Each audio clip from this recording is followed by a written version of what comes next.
No universal truth for foundationally what a good landing page needs to have. Ultimately, there are things, though, that it should always have. So, for example, the first one, and one of the most important, is a clearly articulated call to action. It's the thing that you want people to do. So when I talked earlier about goals, you set a goal, you want people to take an action.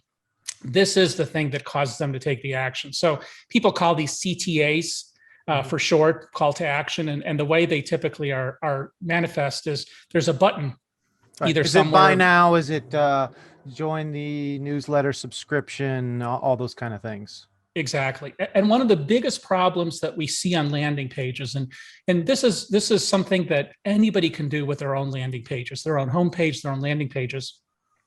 One of the biggest problems we see is there are many calls to action.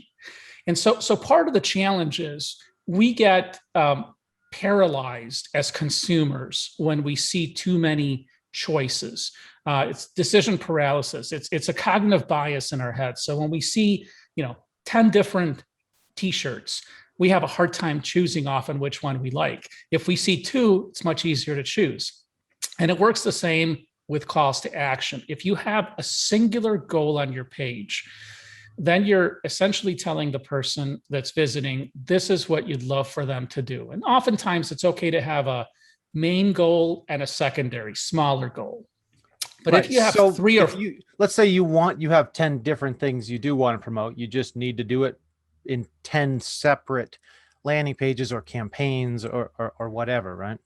So the way you should think about it is a funnel. You should think about how a person walks through your site. So imagine inviting them to your home, and you have a way in your home, a flow. So you might, if you tour your home, you might show them the living room first, and the kitchen, and you might. I live in IKEA, family room. so it's IKEA is the home, yeah, and there's a path through it to right.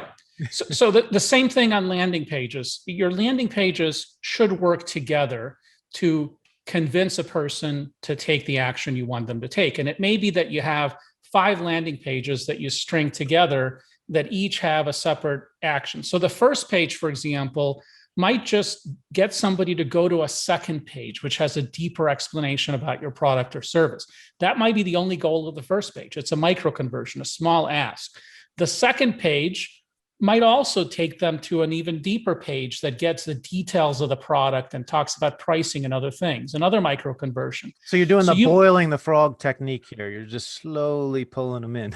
a little bit of time, because you think about it, the more expensive the product or service you sell, the more difficult it is for people to commit on the spot. So if you're selling a $2 or $3 product, people can make that decision pretty quickly. If you're selling a $100 a month service, or you're selling a $1,000 product, people are not instantaneously going to decide, I'm going to buy it. They're going to want to do some research. They'll want to think a little bit about it. They'll want to see some other things, which we'll talk about. So anyway, calls to action are important. Keep them crisp.